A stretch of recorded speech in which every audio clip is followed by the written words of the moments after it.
now operating in a completely different world. They're operating in a multipolar world. And just to show you how important this difference is, think about China and think about President-elect Biden's views on China over time. During the unipolar moment, when Joe Biden was the vice president of the United States, he was a huge proponent of engagement with China. And what Biden wanted to do was help to make China a prosperous country. Because the United States, in the unipolar moment, pursued a policy, a foreign policy called liberal hegemony. And the basic aim of that policy was to turn China into a rich country, to integrate it into the open international economy that the United States had created after World War II, and to integrate China into institutions, especially the World Trade Organization. And the idea was that China would become prosperous and therefore democratic, and it would become a responsible stakeholder. So we had, in the Obama years, a very optimistic view of China's future. And we helped grow China into the powerful country it is today. And President-elect Biden in those years was a cheerleader for helping to grow China. That world has gone completely away. And the United States now views China as a dangerous threat to American primacy. And the United States, under President Biden, will have its crosshairs on China. President Biden will see China as a threat. It's a threat that he helped create, by the way, but nevertheless, he will see it as a threat. So you see that Biden's thinking about China has fundamentally changed. And it is fundamentally changed because we've gone from unipolarity to multipolarity, and the United States now views China as a potential peer competitor. Right? So it's going to be very interesting to see how well the Biden administration adjusts to this new world. Now, I want to make one final point about the broader context before I go to specific issues. And that has to do with the political polarization here in the United States. As I'm sure most of you know, there is an intense polarization between the right and the left, or what's sometimes referred to as the red side and the blue side. And there really is not much middle ground left in the United States. And of course, this polarization has to some extent paralyzed the execution of American domestic and foreign policy. It's been a real problem. And there is a great fear that because the Republicans are likely to control the Senate, that they will be able to thwart the policies of President Biden. This is where the red-blue polarization will play itself out. Now, I want to say a few words about how that polarization affects foreign policy. My first point is, I think the polarization does not matter that much for foreign policy. I think the polarization matters enormously for domestic politics. I think it's going to be very difficult for President Biden to do a lot of things that he would like to do at the domestic level because the Senate will thwart him. They will make it very difficult for him to do anything. That I don't think is so true in foreign policy. Now, why is this the case? The fact is, there is a remarkable consensus between Republicans and Democrats on foreign policy. This point is lost in the discourse in the United States and the international discourse about American foreign policy. But there's not a lot of difference between Republicans and Democrats. And the best illustration of that point is President Trump's election in 2016. You want to remember that when President Trump ran as a candidate in 2016, he ran against the Democrats' foreign policy. He criticized Obama and Biden, and he ran against the Republicans' foreign policy. He criticized severely George W. Bush, who was a fellow Republican. Trump's basic message in the presidential campaign of 2016 was that the foreign policy establishments in the Democratic and Republican parties were bankrupt. Both parties were bankrupt. And he basically argued that they were Tweedledee and Tweedledum. There was no difference between them. That was Trump's argument. He was basically correct. But all of that is to say that now that Trump is gone, the Republicans and the Democrats who are left don't disagree in fundamental ways on foreign policy. And I'll talk more about this once I get to the issues. So my point to you is I don't think the polarization is going to matter that much in foreign policy. There's one exception, however, and that is that the Republicans believe almost to a person that after President Trump was elected in 2016, the Democratic Party went to great lengths to make him an illegitimate president. They went to great lengths to nullify the 2016 election. It is very clear that lots of Democrats could not come to accept the fact that President Trump was President Trump. And they did everything they could to delegitimize him. This is not all Democrats, but many Democrats. Well, the Republicans feel, not every Republican, but many Republicans feel that it's payback time. It's now time for the Republicans to do the same with Joe Biden. So there is going to be, in all likelihood, a powerful incentive on the part of Republicans to undermine Biden on all sorts of issues, because the Democrats tried to do that to Trump. It's payback time. However, again, my general point is where you're going to see that phenomenon at play is at the domestic level, not so much at the foreign policy level. I think in terms of foreign policy, the Republicans and the Democrats will by and large get along. So that's my story about the big picture, the broader context. Let me now shift gears and talk about the issues. And I want to talk about 4 big issues. The first big issue is the treatment of allies. I believe that the Trump administration made a fundamental mistake in treating our allies, both in Europe and especially in Asia, in a very bad way. President Trump was a unilateralist at heart.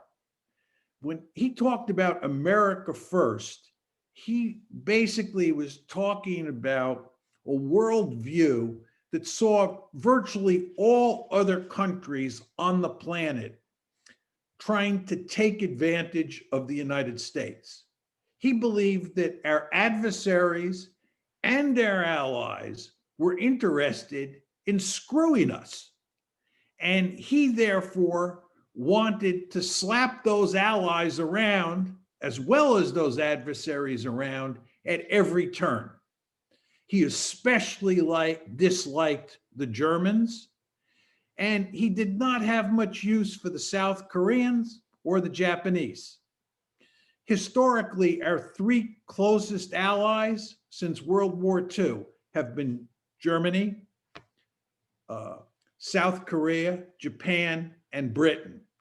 And with regard to Germany, South Korea, and Japan, he treated them all quite badly, especially the South Koreans and the Germans. I believe that President Biden will have a fundamentally different view towards our allies. And I think this will be true in Europe, and I think it will be true in Asia. I'll talk more about this when I get to China and when I get to Europe. But I think the one fundamental change that you're going to see right away is how the White House treats America's allies. And I think we're going to treat them much better under President Biden than we did under President Trump. And I believe this is an enormously positive development. I think President Trump did some good things on foreign policy, but the worst thing that he did was treat our allies with disrespect. This brings us to the second big issue on the table, which is China. As I said to you before, the United States went to great lengths during the unipolar moment to help build China up, to help make China prosperous. And President Biden played a key role in doing that. This was a remarkably foolish policy, hard to believe. Do you understand that the United States played a key role in turning China into a potential peer competitor? The United States now has a deadly serious threat confronting it. That's China. President Biden, when he was vice president, again, was a huge proponent of helping grow China. So the question is, what's going to happen today? Many people, especially in the Republican Party here in the United States, think that President Biden is going to revert to his old ways and he's going to be soft on China. I don't believe that's going to be the case at all. I think that President Biden is going to be very tough on China. There's not going to be a whole heck of a lot of difference between how Biden deals with China and how Trump dealt with China. Why? Because China is a potential peer competitor. I just want to give you a feel for what the United States is up against here, because it's very important that you understand as Europeans that the United States is going to be focused laser-like on Asia, not on Europe. Europe is not that important to the United States anymore. Asia is of enormous importance. And Asia is of enormous importance because the principal threat to the United States is in Asia, and it is China. And let me just give you a feel for what we, the United States, are up against. During the height of Soviet power during the Cold War, the Soviet Union had roughly the same size population as the United States, and at the very most, 1/3 the wealth of the United States. And you all understand that the two principal indicators of power are population size and wealth. The reason Romania can never be a great power is you just don't have enough people. You have to have lots of people, and then you have to have lots of wealth. Soviet Union during the Cold War had the same size population as the United States, and in terms of wealth, it had at the most 1/3 the wealth. China today has more than 4 times as many people as the United States, and is projected in the year 2050, in the year 2050, to have 3.7 times as many people as the United States. If China turns into a giant Hong Kong and it has a per capita GNI equal to Hong Kong, it will have more than 3 times as much wealth as the United States. If China turns into a giant South Korea and has a per capita GNI equal to South Korea, it will have 2 times the wealth of the United States. Just think about that. Back to the Soviet Union, same size population, 1/3 the wealth. China, now 4 times the population size of the United States, will be 3.7 times as big in 2050, and will have somewhere around 2 times as much wealth as the United States. This is what we're up against. And by the way, we are taking the Chinese on. We are confronting the Chinese in East Asia, 6,000 miles away from the California coast. So we have a huge power projection problem. We, the United States of America, are going to have our hands full trying to contain China. This brings me back to my point about allies. If the United States is facing this formidable adversary, China, it's going to need all the help that it can get containing China. It's going to need to work with its allies. That's the Japanese, the South Koreans, the Filipinos, the Indians, the Australians, and hopefully the Russians at some point. We are going to need to put together a balancing coalition, an alliance structure for the purposes of containing China. And we need allies for that.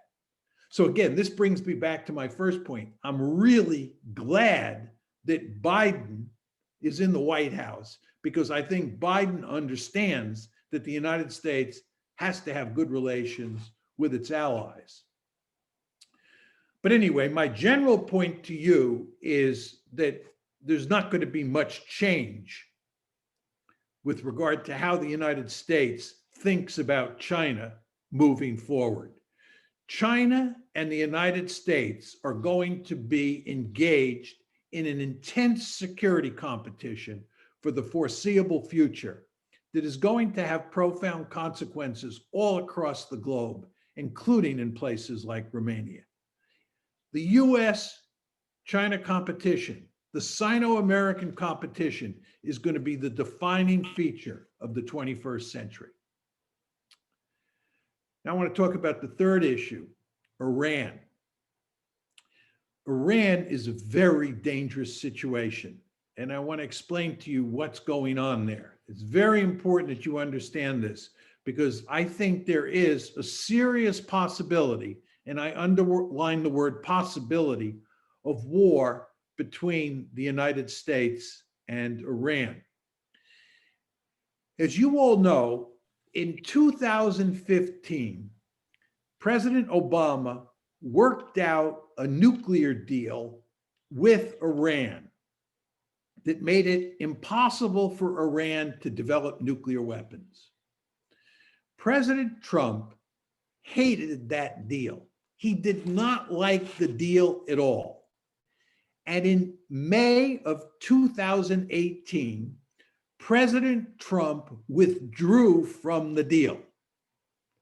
Now, the Iranians have technically remained in the deal, but they have begun to seriously enrich uranium.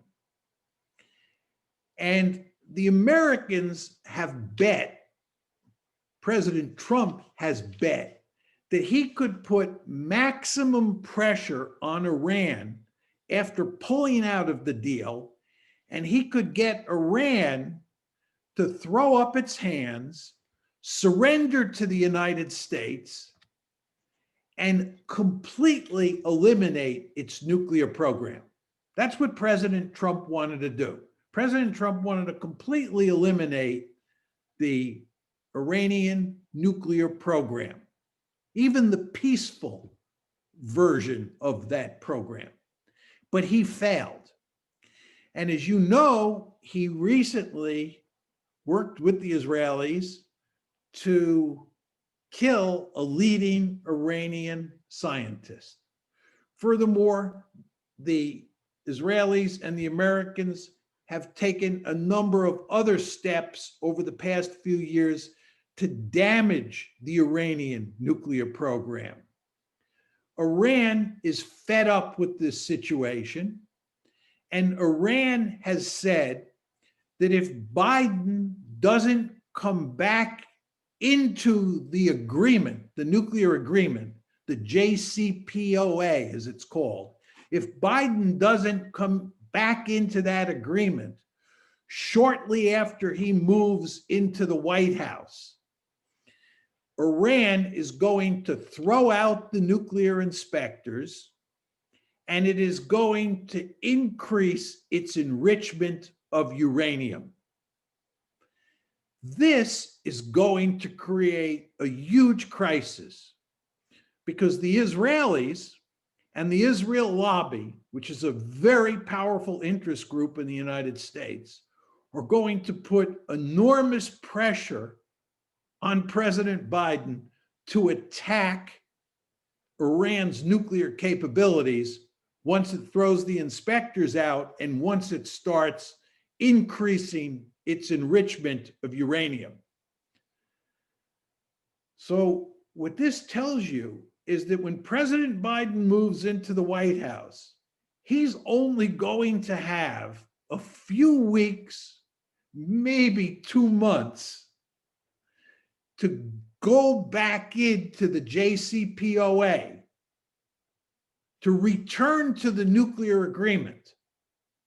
And if he doesn't do that, the Iranians again are going to throw out the inspectors and start enriching in an even more serious way, which is going to precipitate a crisis because the Israelis and the Israel lobby are going to put huge pressure on Biden to attack Iran to prevent it from acquiring nuclear weapons. So the question you have to ask yourself is, do you think it's possible that Biden can get back into the deal shortly after he moves into the White House? I think there is a slim chance that he can. But you want to understand that the Israelis and the Israel lobby will put enormous pressure on Biden not to go back into the deal. Israel hates the deal. Israel hates the JCPOA. And the key elements of the Israel lobby here in the United States do not like the deal. So it'll be very difficult from an American perspective to get back in the deal. It will also be very difficult from an Iranian perspective to get back into the deal, because the hardliners in Israel, the hardliners in Iran are worried that if Iran gets back in the deal, it will hurt the hardliners' chances of winning the elections that are coming up in June of 2021. There are important elections coming up in Iran in June of 2021. And if Iran goes back into the deal, it will look like the more liberal side of the political spectrum inside of Iran has achieved a great victory, and it will diminish the right's prospects, the hardliners' prospects of winning the election in 2021. So there will be pressure from the Iranians not to re-enter the JCPOA, and there'll be pressure from the American side not to enter the JCPOA. So that's why I think there's a slim chance we will re-enter the deal in the weeks after Biden moves into the White House. I hope I'm wrong, but I don't see a high likelihood of that happening. And then the question you want to ask yourself is, what are the consequences of that? The consequences are that Iran will throw out the inspectors and Iran will begin to enrich up to 20%. It will put in better, newer centrifuges to facilitate an enhanced reprocessing capability. And there will be tremendous pressure on Biden to attack Iran. And then the question you have to ask yourself is, will Biden be able to resist that pressure? And that pressure will be fierce because it will come from Israel and it will come from the Israel lobby. So I would say to you, the first big crisis that the Biden administration is likely to face will be over Iran. And it'll be very interesting to see how that plays out. I think that is a highly dangerous situation. So what I've done here is I've talked about three things. I've talked about allies, where I'm actually optimistic about the future. I've talked about China, and I've talked about Iran. And I've made the argument to you that I think the biggest problem that Biden will face shortly after he moves into the White House will be Iran. Fourth issue I want to talk to you about is Europe, which is a subject which, of course, is dear to your hearts. First of all, I think that all Europeans should be happy that Biden won the election and is moving into the White House, because Biden and his lieutenants have a very positive view of Europe. The Biden administration is filled with people who love the transatlantic relationship and want to continue a world in which the United States and Europe get along. So I think at a fundamental level, relations between Europe and the United States will change. The second point I would make to you is that the Biden administration has a fundamentally different view of Russia than President Trump had. As you all know, President Trump had a rather benign view of Russia. He did not believe Russia was a serious threat. And he had very good relations with President Putin. That will not be the case with the Democrats. The Democrats have an acute case of Russophobia. The Democrats are probably as Russophobic as most Romanians are. It's really quite amazing just how much hostility there is towards Russia in the United States, and it's centered in good part in the Democratic Party. So I don't see in the foreseeable future any change with regard to Russia. So I think what you have here is a situation where you're getting a new administration, the Biden administration, that is much more enthusiastic about transatlantic relations than President Trump was, and also has a view about the Russians that's consistent with the kind of thinking you find in Eastern Europe, especially in places like Poland and Romania, and is therefore likely to serve as a solid basis for continuing NATO.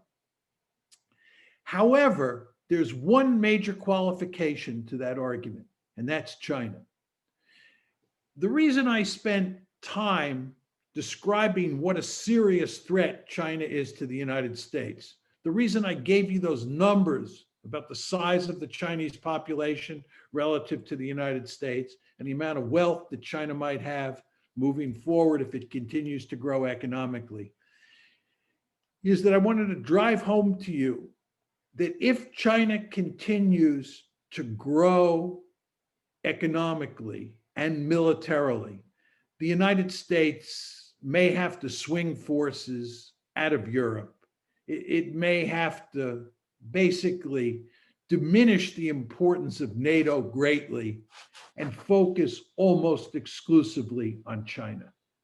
As I said when I was in Romania in November of 2018, all Romanians should hope that China does not grow too powerful, because the more powerful China grows, the more likely the United States is to pivot out of Europe and to pivot away from NATO.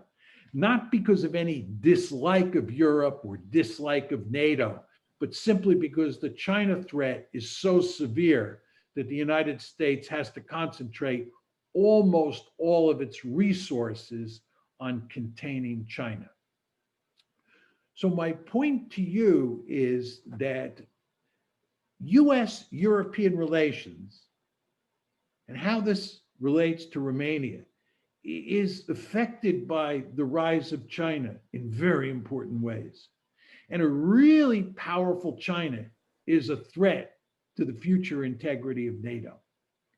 Now, there's one other dimension that I want to mention before I stop talking. And that has to do with Europe's economic relations with China. From an American point of view, when we think about containing China, Europe hardly plays a role at all at the military level. European countries are not going to develop enough power projection capability with their militaries to help us contain China in Asia. The United States is going to work with its Asian allies to contain China. Europe is not going to matter militarily. Where Europe matters for purposes of containing China is economically. And the United States is going to be deeply concerned about how Europe deals with China economically. And if the Europeans are very friendly with China on the economic dimension, and they trade dual use technologies, and they help fuel this growing threat to the United States economically, if they help fuel it economically, the Americans would be very angry at the Europeans. So I think that the Europeans have to go to great lengths over time to make sure that their economic relations with China, and mind you, there will be extensive economic relations between Europe and China. That will continue. But the nature of those economic relations are going to matter to the United States. And my view is that Europe has a deep-seated interest in making sure that its trade relations with China do not do anything to antagonize the Americans, and therefore give the Americans an incentive to leave Europe. So I actually think that moving forward, there is no reason to think for the moment that there will be any significant problems in US-European relations.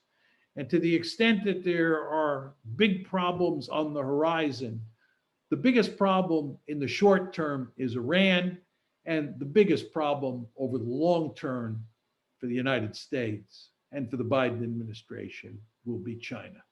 Thank you. Okay, thank you, Professor Mishheimer. It's also an honor for me as well to welcome you after 2 years to this international conference. I would like to make some reflection points and also to launch some ideas to our audience as well. So I would like to resume some of your main ideas and to invite later the audience to some critical reflections. Thank you, Professor, for making this macro, and after it, the micro analysis as well. So for presenting us, first of all, the general picture, I mean, the holistic approach concerning how will the blob, I mean, the American foreign establishment under Biden, who inherited many of the national advisors that Obama had, and how will they deal with this newly emerged multipolar world order. So you were emphasizing this tradition from a unipolar world order to this multipolar order. I believe that there will be a lot of questions from the audience concerning this aspect. So whether we can put ourselves the question that is this the end of the liberal hegemony? What will be the role of the USA? Will it play the role of the world policeman or of the world gendarme? So what will be this with this liberal hegemony and actually the world order? So he emphasized on three main powers. And you focused mainly on USA and China and Russia being the great powers, but I also would like to provoke you and provoke the audience as well to take into account other players as well. For example, I know your position from 2 years concerning Europe, because it does not have a great power projecting capability when it comes to military terms, but you also acknowledge that in order to contain China, the United States need strong allies both in East Asia and both in Europe. So I believe that USA can find a very strong ally in Europe when it comes to an economic power projecting capability. So as you have emphasized on four main points, the treatment of allies, I believe that it's a very positive aspect that we will not see this kind of American type of bullying and of harassing, for example, European member states as well that are part of NATO, that conditions the guarantee of security by the United States, whatever, giving that 2%, allocating that 2% of their GDP to military purposes. So it's a positive thing that allies and Europeans as well, and allies in East Asia and all parts of the world and in the Middle East, they will be treated with respect. We would, I mean, we can make a reflection because you are speaking about rise of China. And I know that you have an article based whether China is going to rise in an offensive and in a defensive way. And according to your projections, it will be an offensive rise in case of China. You have emphasized on Iran and perhaps the impossibility of the USA to turn back to this JCPOA agreement because a lot of harm has been done. But I'm also interested, and to provoke you and the audience as well, not just put an emphasis on Iran, but also other members, I mean, other states from the Middle East. For example, we did not discuss about Syria, about Afghanistan, and about Iraq, and perhaps a bit more focus on the Israeli lobby as well. So the relationship. We can address certain aspects concerning whether President Biden is going to undo those diplomacy shifts. For example, the move of the embassy from of the American embassy from Tel Aviv to Jerusalem, whether it's possible, for example, to be moved back to Tel Aviv. Again, the problem with Russia and with Europe as well. So you do not believe in the military power projecting capability of Europe, but you see in it a very powerful ally. I believe that also we should raise another aspect, that of India. I mean, everyone is speaking about China, but we perhaps are disregarding India. If we're looking at the statistics, according to the military spendings from 2019 on a global level, the third biggest military spender on a global level, it was India. So it's actually exceeded both Saudi Arabia and both Russia, that used to be on a third, respectively fourth place. And also, if we're speaking about GDP and nominal rankings, after USA, China, Japan, Germany, India is actually coming on the fifth place. So we were speaking about China, but everyone is disregarding India. Other aspects, what about North Korea? What about the climate agreement? And of course, that the future of nuclear proliferation. So what will happen with the INF Treaty, the START, and the Open Skies? So I invite also Professor Mearsheimer and the audience to have a reflection in it, but I give the word to my colleague Mirella to say a few words. Thank you. Good morning, actually, for you. I hope you had the chance to have your coffee and we didn't really bother you during your breakfast. My job here is just, perfect. So coffee is there, perfect, so good. My job is actually to introduce a little bit who you are talking to, because you were referencing Romania quite a lot, but we do have a little bit of a surprise for you, in the sense that we have much more people from many different countries, I don't know, interested in hearing from you and engaging with you. So I would just like to reference the I don't know, the myriad of nationalities and cultures that are present with us, and maybe introduce a little bit what we want to do with these kinds of events, and then we will give the floor to the people interested in asking questions. So this event we're calling it a cross-border virtual classroom between the University of Oradea and the University of Debrecen in Hungary, and these are actually our first guests that we have with us. I would also like to emphasize that we have many more countries, as I said. Just a little bit of a roundup from Romania, of course, but we also have people from Albania, Germany, Russia, Portugal, Ukraine, Hungary, Northern Macedonia, Indonesia, Brazil, Republic of Moldova, Georgia, Slovakia, and of course the USA. So, and just a quick shout out to everybody for giving their time, and and of course to you for giving out your time early in the morning. Now maybe it's the time to invite questions from the audience. If you prefer to ask questions in the chat, you can do so. But you're also encouraged to raise your hand in the chat and ask your questions. I think we already have a raised hand and an interested party in asking a question. I think Ms. Erzsébet Rózsa would be so kind. Would you be so kind and ask your question? Thank you very much. Thank you, Professor Mearsheimer. I am calling from Hungary, and I am here as a courtesy of Professor Ian Horga. And I am an Arabist and an Iranist, and this is how I come to the region, to the Middle East, not to the US. Obviously, the US is a Middle Eastern actor. And I would like to reflect partly on what Adina was saying and with related to your lecture. One thing is India, and I think I have been studying a little bit the Asian dynamics, and I think that now there is a very interesting Asian dynamics at play, which has always been there, but with regard to China, I see that it is getting more and more momentum. India trying to circumvent a little bit the Chinese push forward with the Belt and Road Initiative. The Indians are trying hard with this north-south trans corridor leading to Europe as well.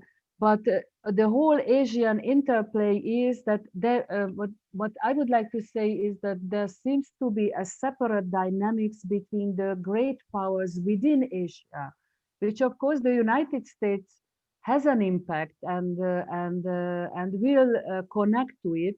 But there are dimensions which even the United States cannot change, namely that they are there physically and with all the different looking for alliances, how to treat adversaries, the complementarization of the relationships. On this issue we cooperate, on the other one we are not, and so on. So this is with regard to India and China and Asia.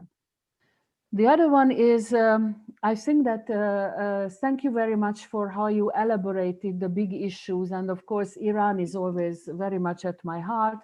But I think there will be one very important aspect I would like to hear your opinion on, namely that President Trump's foreign policy in the Middle East was very much personal, transactional. And what I understand is expected from the Biden administration that it would be more multilateral here as well. So what I mean, just to give you a concrete idea, it will be not a relationship to Benjamin Netanyahu, it will be the relationship to Israel.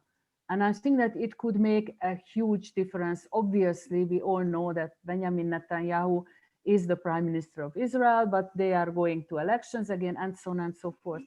So I think I would like to, you please, if you agree with that, to comment a little bit on this difference between the approach, personal transactional or state to state or region to region. Thank you very much. Yeah, thank you for those two excellent questions. I'll take them in reverse order. I'll deal with your point about President Trump's personal transactional approach and how that applied to the case of Israel.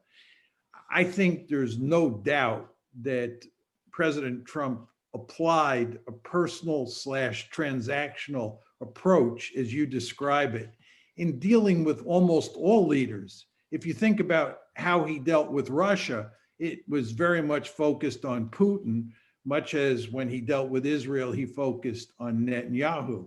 And I think he really liked Putin personally, and I think he liked Netanyahu personally. They were his kind of people, and he felt that he could do business with them. Now, there's no question that Biden is not someone who is going to be comfortable with Benjamin Netanyahu. It's just not going to happen. And it's also the case, as you described, that Biden is not going to apply a personal transactional approach. You use the word multilateral.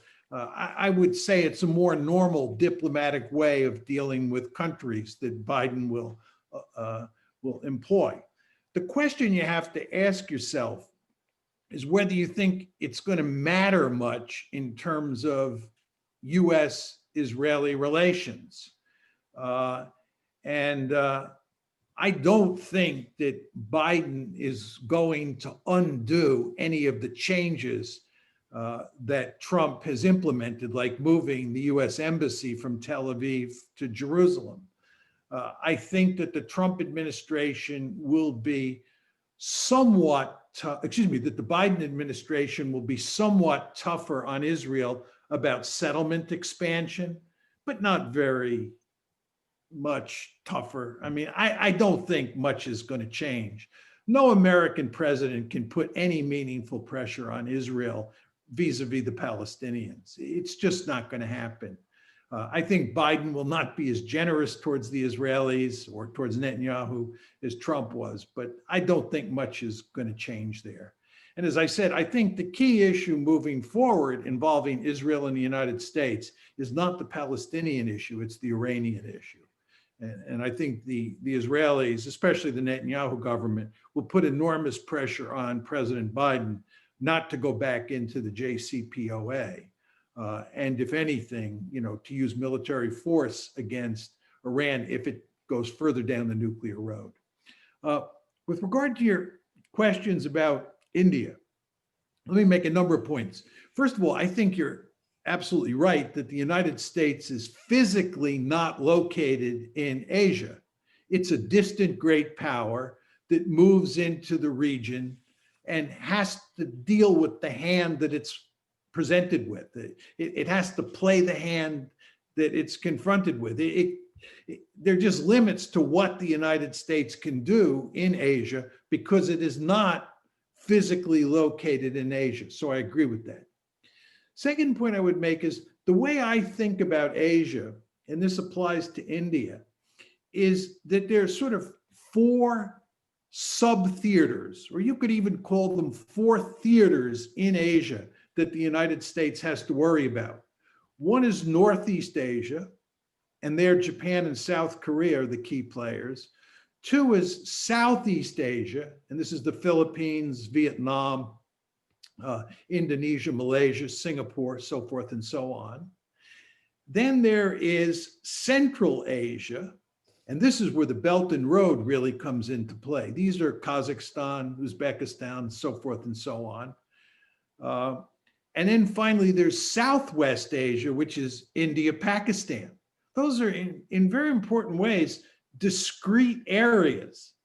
And the United States in putting together a balancing coalition against China has to cobble together an alliance structure that brings countries from all four of those sub-regions together into a coherent whole.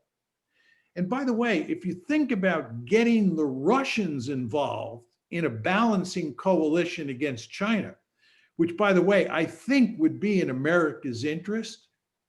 I think it would be in America's interest. And by the way, I think it would be in Romania's interest too, because then the Russians would be focused on China, not on Eastern Europe. But be that as it may, the United States has to cobble together an alliance structure that deals with countries that come from different subregions. Now, with regard to India per se, India is not a great power. India has lots of people. Remember, I said there are two pillars two pillars on which you determine whether or not a state is a great power. One is population size, and the other is wealth. India definitely has the population size. What India doesn't have is wealth. It's just not a rich enough country. And in the context of the recent flare-up along the India-China border, I was looking at the relative size of the Chinese economy and the Indian economy and the relative military capabilities on both sides. And I think the Indians would be remarkably foolish to pick a fight with China. I think China is a much wealthier country than India, and it has a much more formidable military than India does. So I think India is a good distance away from where we consider it a great power. My final point about India and China is that it's important to understand that India has two main concerns about China. The first is the India-China border, the so-called line of actual control, where there was fighting this past summer. There is a significant border dispute between India and Pakistan in the Himalaya Mountains. And there is a real potential there for war to break out. The second area that India worries about regarding China is the Indian Ocean. It's very important to understand that China is not simply interested in becoming a regional hegemon in Asia. China is interested in building power projection capability. It's interested in building a blue water navy that can project power into the Persian Gulf. The Chinese get roughly 25% of their oil from the Persian Gulf. And the Chinese are very interested in protecting the sea lines of communication that run between the Persian Gulf and East Asia. Well, those sea lines run through the Indian Ocean. So China is building a navy that can protect those sea lines, just like the Americans have a powerful navy that can protect its sea lanes, right? But the end result of this is that that blue water navy will be able to project power into the Indian Ocean. And this scares the Indians greatly. The Indians are not happy about a Chinese navy that can operate in the Indian Ocean. So from an Indian point of view, there are really sort of two threats from China. One is the border dispute, and two is the Indian Ocean. And the end result of this is that India has been pushed very close to the United States. And that alliance between the United States and India is likely to grow more pronounced over time as the China threat grows. So I would think in the future, the United States and India will have closer and closer relations. But again, I do not think India will be a great power. Okay, so thank you, Professor. We're going to take another question from those that raised their hand, and after it, my colleague Mirella. will come with a question from the chat. So Mr. Dan Petrica, please, if you can open your video as well in order to see you, and you can put your question to Professor Mearsheimer. Well, I was not prepared for the video part, but that's fine. Yes, first of all, thank you, Professor Mearsheimer, for your very insightful presentation. My question is as follows. Do you envisage that under the Biden administration, that the Biden administration will aim towards, or better put, work towards the reshaping of the global governance system? And I'm referring particularly to the UN. I will not make additional comments, but yeah, that is the question. Thank you. Let me make a couple points. First of all, I believe that when you talk about global governance, you're talking about the institutions that comprise the international order. I mean, we obviously don't have a world state.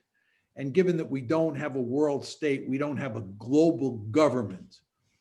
But what we do have is we have this large number of institutions that until recently we referred to as part of the liberal international order.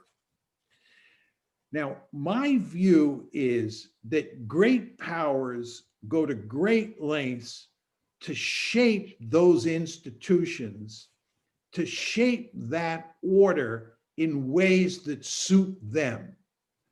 The United States created the liberal international order after the Cold War. And that order was created in ways that advantaged the United States. The United States thought that the liberal international order was ideally suited for pursuing America's national interest. Now, what's happened is we have moved from unipolarity to multipolarity. And not surprisingly, the Chinese are deeply committed these days to increasing their influence in international institutions and shaping those international institutions in ways that suit Chinese interests. This makes perfect sense. So we have this situation where I think the Americans on one hand, the Chinese on the other, and other countries like the Russians, the Turks, the Germans, and so forth and so on, will be interested in shaping global governance, to use your term, as much as possible to suit their own interests. So I think the answer to your question, will the United States try to reshape global governance? The answer is yes, but so will the Chinese, so will other countries. And you'll have a real contest, right, for determining what this new system of global governance will look like. And you want to understand that there will be a new system of global governance because we're going from unipolarity to multipolarity. And this has huge consequences for global governance. Final point about the UN. The problem that the UN faces is twofold. First of all, you have a veto system in the Security Council. And that means anytime you can't get unanimity among the great powers, and this means the Chinese, the Russians, and the Americans mainly, one of those countries can prevent the UN from moving forward. So the UN is never terribly effective at dealing with contentious issues between the great powers because of the veto. That's always been the case. It was the case in the Cold War, and it'll be the case moving forward, especially regarding the Americans and the Chinese, but even the Russians. Second point I would make to you is the problem that the UN faces is that the all-important Security Council was created after World War II, and it was based on a distribution of power that is now antiquated.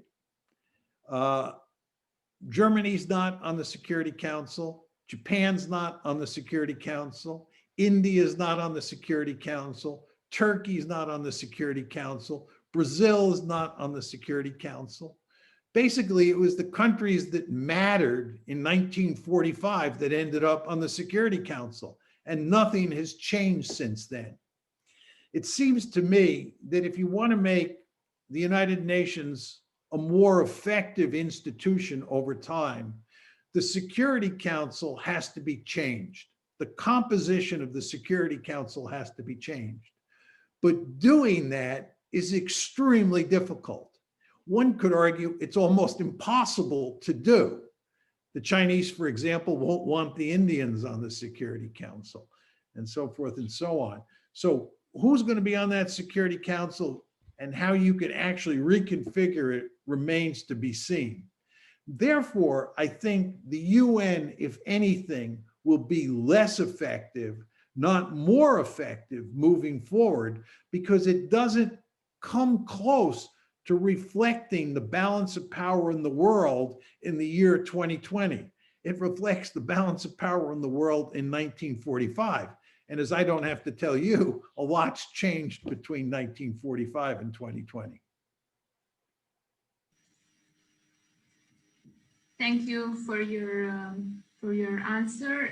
Speaking of global governance, I'm gathering questions from the chat, and there's another one kind of connected to global governance. A lot of people are interested in your opinion on the Biden administration's view on energy transition, on eventually going back to the Paris Agreement, and on I don't know, climate change in general.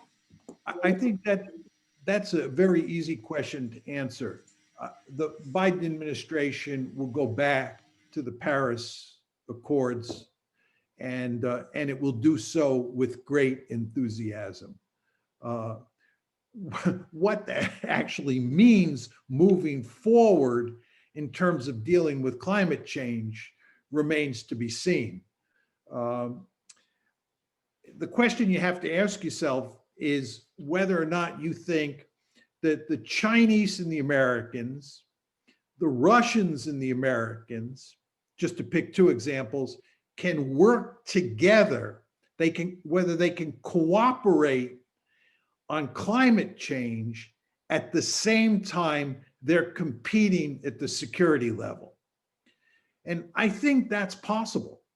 For example, during the Cold War, it's quite clear that the United States and the Soviet Union, despite the fact that they engaged in an intense security competition from roughly 1945 to 1989, nevertheless were able to cooperate in stemming proliferation, especially after 1968, right, with the creation of the NPT and then the Nuclear Suppliers Group, right? They went a long way, this is the Soviets and the Americans, towards stemming proliferation. They cooperated because it was in their interest. But at the same time they were cooperating, they were competing at the security level between themselves. I think that moving forward, there will be cooperative and competitive aspects to the Sino-American relationship. I think there'll be an intense security competition.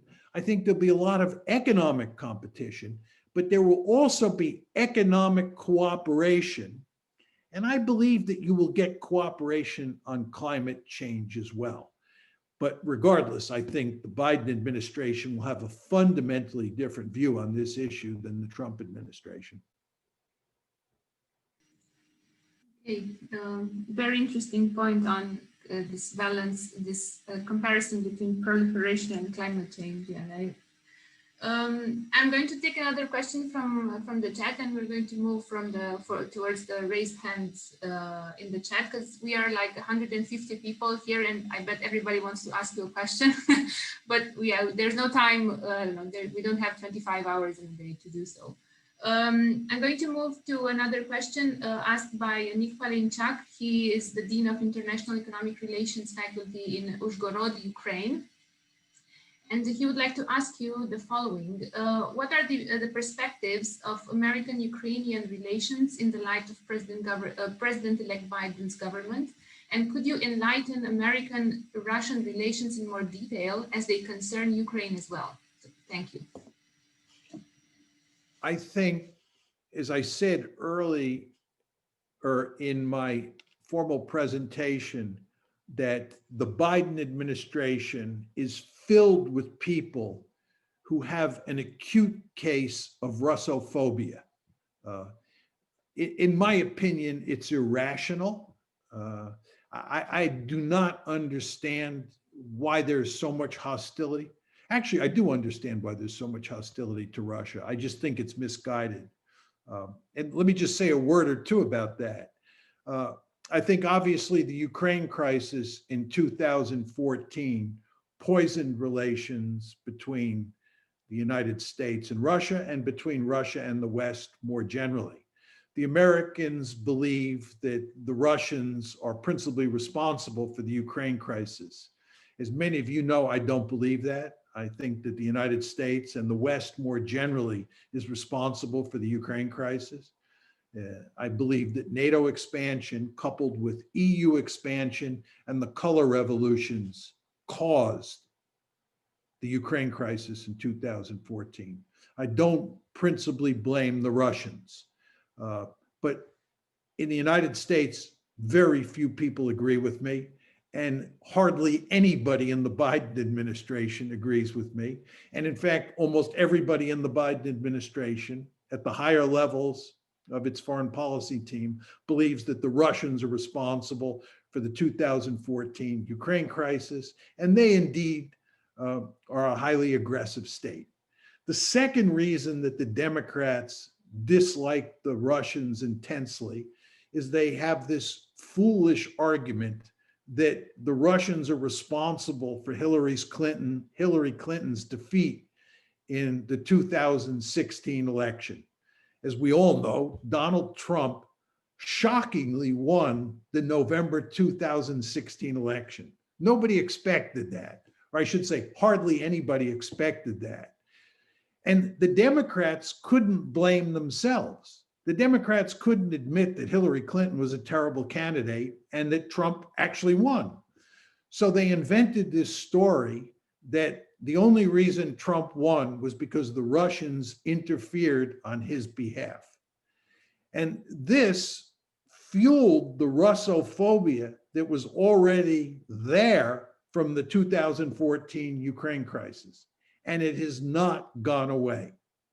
So we have a situation today where the Democratic Party, and in particular President Biden and his lieutenants, are deeply hostile towards Russia. This means that the United States is going to be, for the next 4 years, in all likelihood, highly sympathetic to Ukraine. And it's going to go to great lengths to make sure that Ukraine is not threatened in any meaningful way by Russia.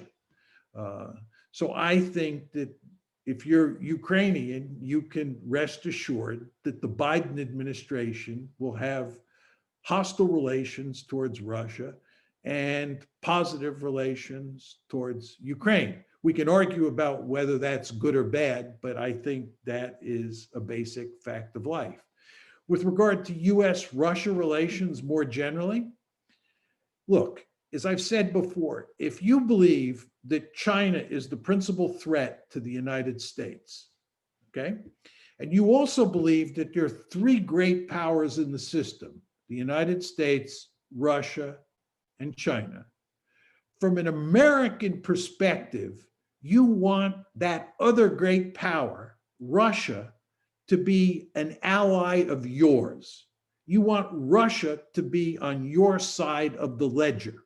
This is balance of power politics 101. The last thing you want from a balance of power politics point of view is for Russia to be allied with China. against the United States. Well, America, because of its foolish policies, has pushed the Russians into the arms of the Chinese. This is not in their interest. I often say when I speak about this issue, if you go back to the late 1930s, early 1940s, and the United States goes to war against Adolf Hitler and Nazi Germany, do you want to also go to war against the Soviet Union? No, of course not. This would be ludicrous. If you go to war against Nazi Germany, you want to be allied with the Soviet Union. You don't want to fight both the Soviet Union and Nazi Germany at the same time. You have to pick and choose which one of those is a greater threat. We believed correctly that Nazi Germany was a greater threat, so we were allied closely during World War II with the Soviet Union. It made perfect sense. Well, today, the United States has to decide whether China is a greater threat than Russia or Russia is a greater threat than China. This is an open and shut case. China is a much greater threat than Russia. Russia is a declining great power. It's nowhere near as powerful as China. There's no Huawei in Moscow. Huawei is in China. This is a country with a vibrant economy that threatens to overtake the United States. We're going to need all the help that we can get containing China. That means having the Russians on our side. Why would you drive the Russians into the arms of the Chinese? But that's what we did. And again, you want to understand that President Trump got elected in 2016 in good part because he argued that foreign policy under both Republicans and Democrats was misguided and got the United States into a lot of trouble.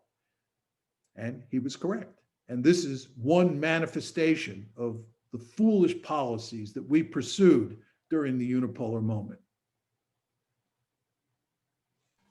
Okay, so thank you, Professor. We're going to get questions from those with raised hands.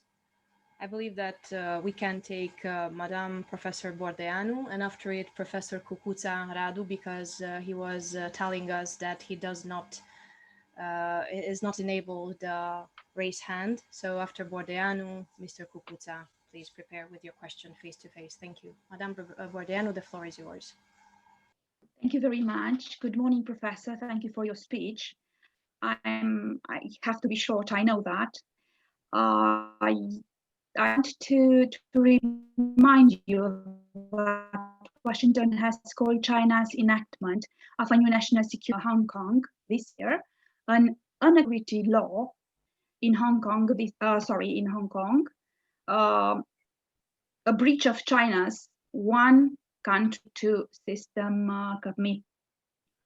I would be pleased to find out your opinion about the further possible actions or reactions of the United States regarding the implementation of Hong Kong's new national security law. Yeah, thank you for that question, Yona. My view on Hong Kong is that Hong Kong is sovereign territory of China, right? Hong Kong is not Taiwan. Hong Kong is not Singapore. Hong Kong is part of China. It's sovereign Chinese territory. And I tend to believe that the United States should not interfere in the politics of other countries unless genocide is taking place or something of on that scale. In other words, I believe that the United States should stay out of China's business. What China does with Hong Kong is China's business. It's a sovereign state. You know, I talked a few minutes ago about the fact that many Americans believe the Russians interfered in the 2016 election. And many Americans, most Americans, think that this is categorically unacceptable for the Russians to interfere in our election. Why? Because the United States is a sovereign state. And as a sovereign state, we determine our own politics. And no foreign country, this includes the Russians, of course, has the right to interfere in our politics. Well, doesn't the same logic apply to China? Isn't China a sovereign state? And shouldn't the Americans stay out of Chinese politics, just like we expect the Chinese and the Russians to stay out of American politics? Of course, as you know, the Americans have a rich history of violating the sovereignty of countries all over the planet. This is what liberal hegemony was during the unipolar moment. The United States thought that it could roam all around the world, interfering in the politics of virtually every state on the planet. We consistently violated the sovereignty of other states. Yet if any country violates our sovereignty, we go ballistic. Well, I think it would make much more sense for the United States to mind its own business, unless something like genocide is happening or something on that scale. Otherwise, stay out of the business of Hong Kong. Second point I'll make to you on this: the more the United States intervenes in Hong Kong, the more trouble it's going to cause for the democratic forces inside of Hong Kong. The fact is that the Chinese, and this is true of the Russians as well, are deeply suspicious that the United States is manipulating the politics in places like Hong Kong to the disadvantage of Beijing. So when the demonstrators in Hong Kong caused trouble for the authorities in Beijing, right? And they see that, the authorities see that as American interference, that gives them very powerful incentives to crack down harder than ever on the protesters. If the protesters are seen instead as an independent force and the Americans are not manipulating them, the Chinese authorities are likely to be more tolerant. That's not to say they're likely to be tolerant, but they're likely to be more tolerant.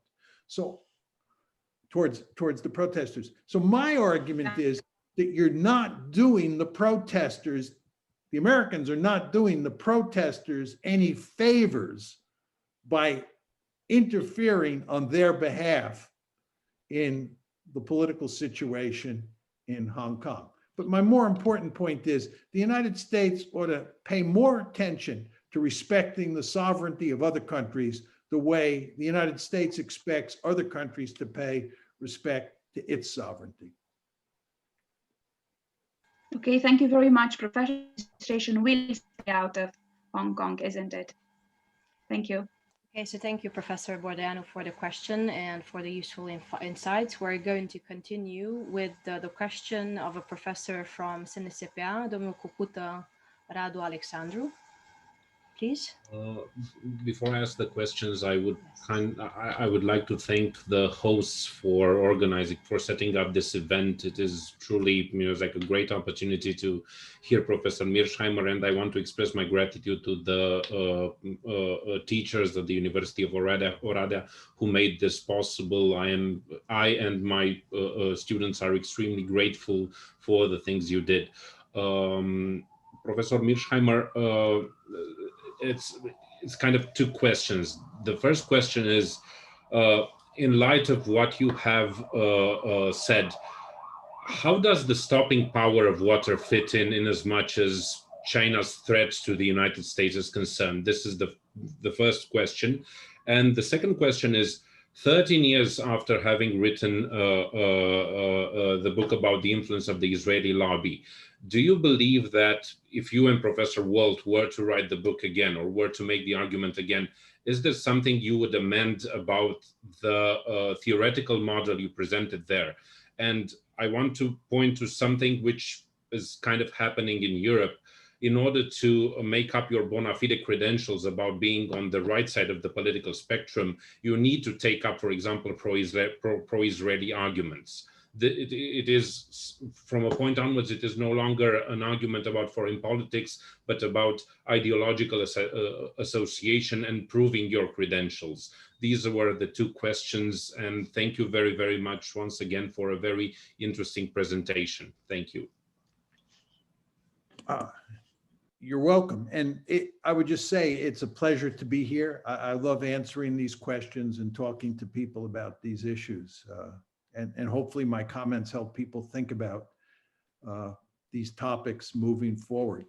Let me deal with the stopping power of water. Some people argue, and I think this is implicit in your question, that because you have this huge body of water called the Pacific Ocean, that China can't really threaten the United States in any meaningful way. After all, I said in my book that water can stop invasions, and this is about as big a body of water as you're ever going to find on the planet, right? Here's the problem with that line of argument. The problem is that China can traverse the Pacific Ocean and physically locate its military forces in another country in the Western Hemisphere, right? That's the great threat. Let's just turn the tables here and think about the United States and Asia. The stopping power of water does not prevent the United States from physically putting troops and aircraft and naval ships in South Korea, Japan, the Philippines, Singapore, and so forth and so on. So China could form military alliances with countries in the Western Hemisphere, and it could station its military forces in those countries. And the stopping power of water doesn't apply in those cases. Where the stopping power of water applies is in cases where a country like the United States is physically invading another country over a body of water, right? So that's the key issue here. And I often talk about, I just want to say a few words about this because it's an important subject. I often say that people never wonder why it is that the United States is roaming all over the planet, sticking its nose in everybody's business. Why does the United States have military forces located here, there, and everywhere? Why is it interfering in the politics of countries here, there, and everywhere? The answer is because the United States has the freedom to roam. It has no security threats in the Western Hemisphere. People should understand that. It's one of the great things about being an American. You can go to bed at night not having to worry about any countries in the Western Hemisphere attacking the United States. It's because we are incredibly secure. And if you are incredibly secure in your region of the world, you're free to roam all over the planet. And that's what explains the fact that the United States is physically located in Europe, it has military forces physically located in Europe, military forces physically located in Asia, in the Persian Gulf, and so forth and so on. We're free to roam. And what we don't want is we don't want a situation where China is so secure in Asia that it's free to roam into the Western Hemisphere and put military forces, let's say in Mexico or Guatemala or Brazil or Canada or what have you. Now that's not going to happen because the United States will go to great lengths to make sure it doesn't happen. But we don't want China to be in a position where it can come across, right? So the stopping power of water doesn't apply there. Your question about the Israel lobby, as you know, Steve Walt and I wrote this famous article on the lobby in American foreign policy. in 2006, and then we did the book in 2007. Your question is, what would we amend theoretically or conceptually if we had to write the book again? I think the answer is hardly anything. Steve and I have had a few conversations about this. I think the basic analytical framework that we applied was correct, and I wouldn't see any need to change it. If I had to write the book now, or if Steve and I had to write the book now or do it over, an expanded edition, it would be a multi-volume book, because there's now so much more evidence of how powerful the lobby is. So it would just be a bigger book. The analytical framework would remain the same. Your final point, that if you want to have credibility in Europe or in the United States, you have to have a pro-Israel perspective, right? That's what you said. That's absolutely correct. If you criticize Israel in the United States, you're doomed. As a politician, I would argue in many other contexts as well. It's in academia, it's going to cause you significant problems. You better hope you have tenure if you're going to criticize Israel. There's no question about that. The lobby will go to enormous lengths to punish you for criticizing Israel. And this is not just true in the United States. It's true in Canada. I could spend 2 hours telling you stories about what's going on in Canada. And as you point out, it's what goes on in Europe as well. It just shows you how powerful the lobby was. And I think it's just evidence that the basic argument we made in the article in 2006 and in the book in 2007 was correct. Thank you very much. Back to the chat. Maybe we can shift quite a lot the gears here. There's a very interesting question, albeit a small one, from Professor Büchner from Germany. He was asking about the US's position with regards to Africa, and I'm going to connect this to a student question from a student from the university in Hungary in Debrecen. And the main question is, what is your estimation with regards to US activities in Africa in light of the fact that the US has recently announced the withdrawal of forces from Somalia? If you think about what areas of the world matter strategically to the United States, outside of the Western Hemisphere, as I've made clear here, and it was certainly clear in my answer to the previous question, the most important area of the world to the United States is the Western Hemisphere, because it's our backyard. The question then is, what areas outside of the Western Hemisphere are of strategic importance to the United States? To put that in slightly different terms, which areas of the world should you be willing to fight and die for? What areas of the world should you be willing to expend blood and iron?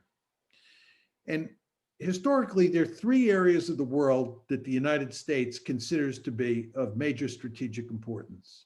First, Europe. Europe has historically been the most important area of the world to the United States. Second, Northeast Asia, and now we say East Asia, but let's just say East Asia. And third, the Persian Gulf. Those are the 3 areas of the world that matter greatly to the United States outside of the Western Hemisphere. Why do Europe and East Asia or Northeast Asia, why do they matter to the United States?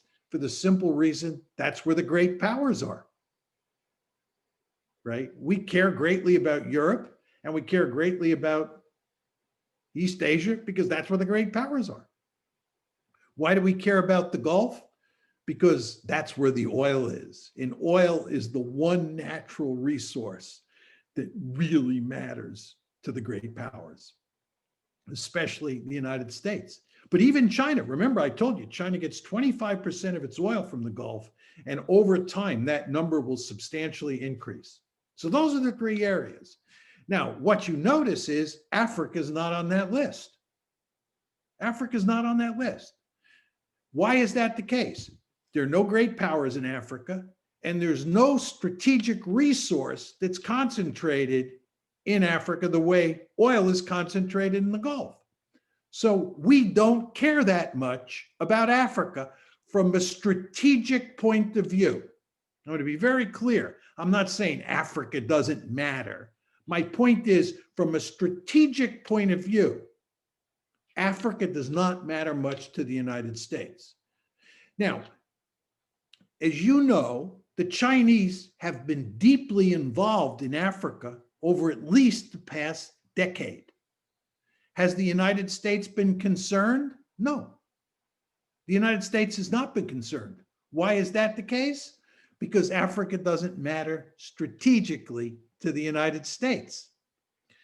Now, when I give this talk, when I give my talk on American Grand Strategy, if there's an African in the audience, he or she usually is somewhat bothered by the fact that I argue that Africa doesn't matter strategically to the United States in any meaningful way.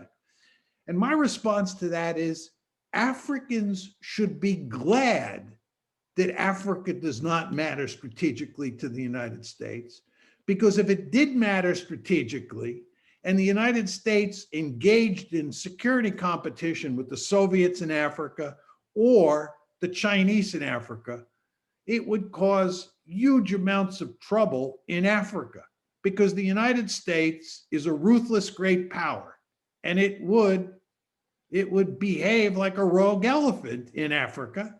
And if the Soviets were there during the Cold War in a meaningful way, or the Chinese are there in a meaningful way competing with the Americans in the future, this would not be good for Africa. So my view is that Africans should be pleased that their continent is not a strategically important area of the world to the United States.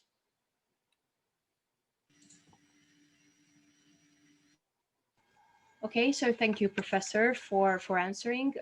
Professor Kalichak raised a hand. So please, Professor, put your question. And after it, we'll take a question from one of our students from first year, political science, Artyom. So please prepare your question after Professor Kalichak. Professor Kalichak, the floor is yours. Okay, thank you. Greetings from Ukraine, Professor. But I will not discuss my country. My question, we discussed a lot, we talked a lot about, okay, we know quite well your article from 2014. I know your views. I think we would disagree on everything, but I do like your ideas. And my question is about China and Russia, because the Russians are quite happy as they think that alliance with China would help them to be back on the world stage, yes? Do you believe in the alliance between China and Russia? This is my first question. Should be they happy about the happy about be allies with China, I mean Russians. And my second question, you mentioned that the United States contributed to the growth of China.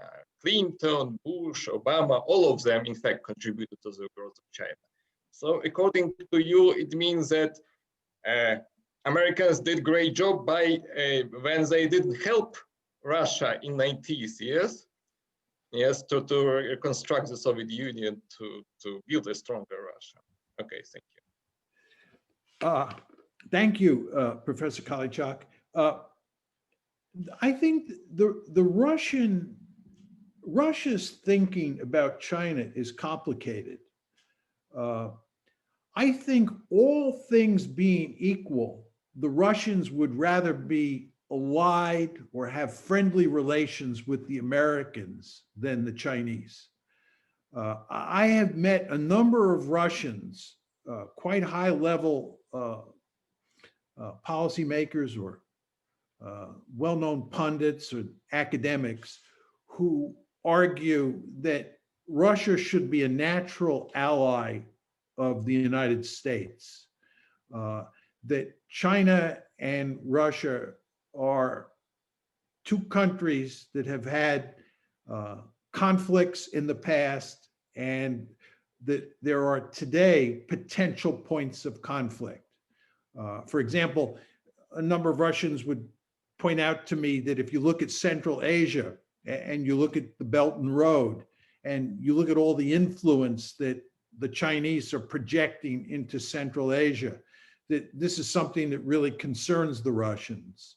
But there are limits to what the Russians can do because they have to have good relations with the Chinese because they have such terrible relations with the Americans.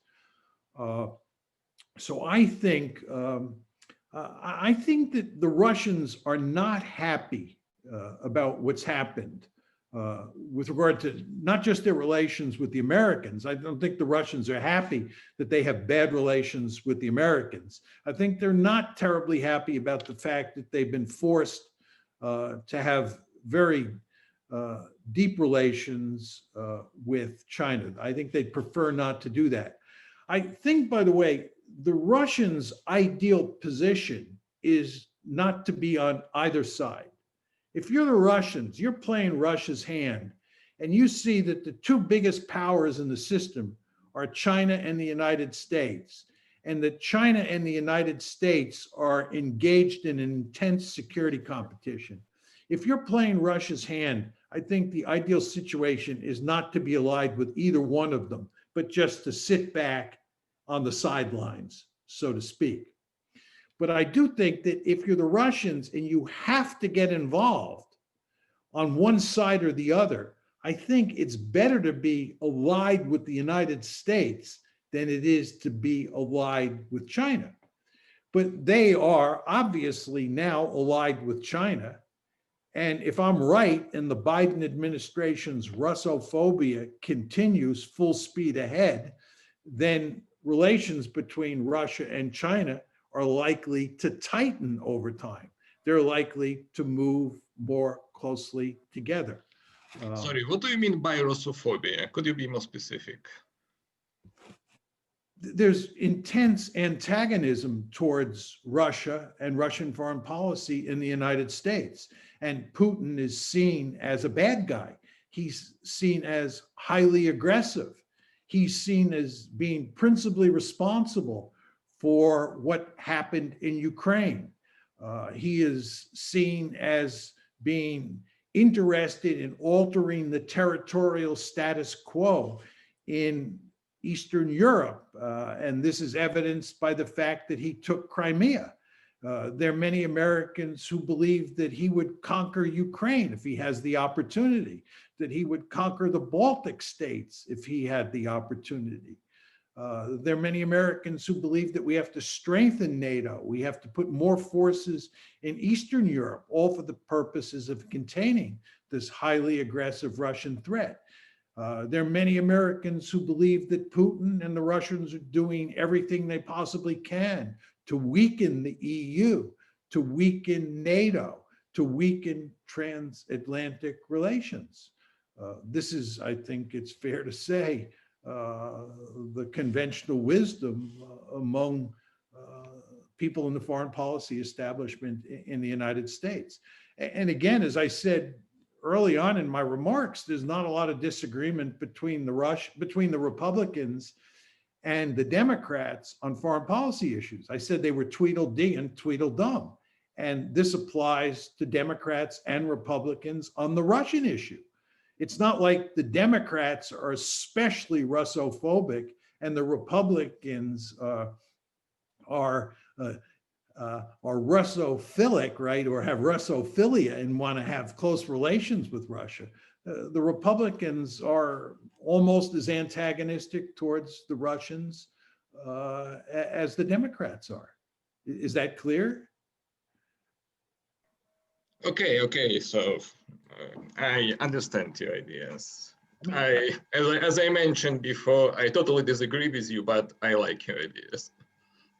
Yeah, I mean, I don't think that my article on Ukraine in 2014 is controversial. And of course, you and I disagree there, that's fine. But I don't think my views on how the United States, whether it's the Republicans or the Democrats, think about Russia is very controversial. I was basically Yes, describing. it's true. There is consensus, yes, between Democrats, Right. Republicans, and Russia. Yes. Right. And I think this makes most Ukrainians very happy. Okay, so thank you both for the interventions and for this very interesting brainstorming session between a Ukrainian representative and one from the United States. And now I invite one of your students from the first year, so actually a freshman from Republic of Moldova, political science student. Artyom, please put your question to the professor. Mr. Meshama, thank you for your answers and your presentation. Thank you very much. Well, I'm from the Republic of Moldova, but I study in University of Oradea in political sciences. I'm very interested about Iraq war and the events of 2003 year. May you tell us the main causes of the invasion of American troops in Saddam Hussein's state, if your professional point of view? And in your opinion, what role did play the 9/11 attacks, and why USA not find any weapons in Iraq? Thank you very much. Yeah.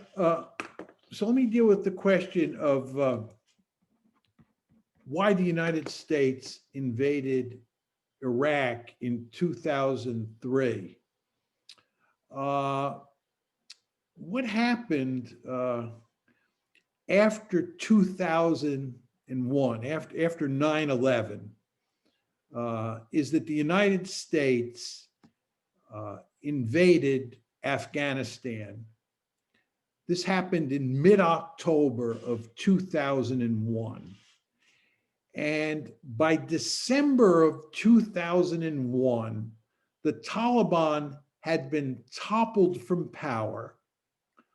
Hamid Karzai had been installed in power in Kabul.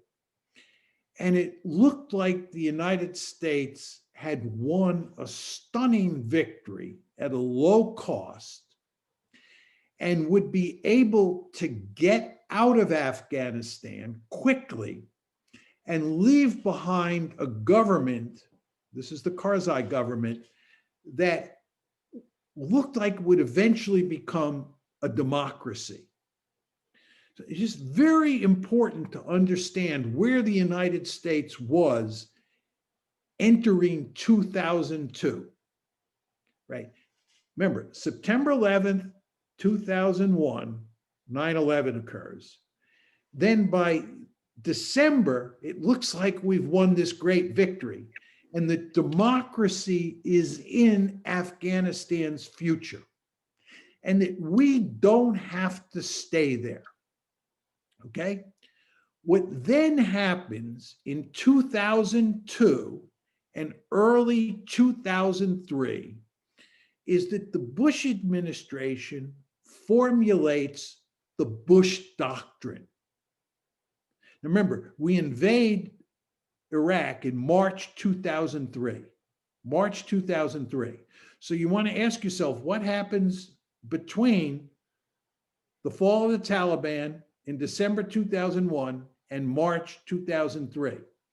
What happens is we come to the conclusion, the foreign policy establishment in the United States comes to the conclusion that it can use its military force to topple regimes in the Middle East easily.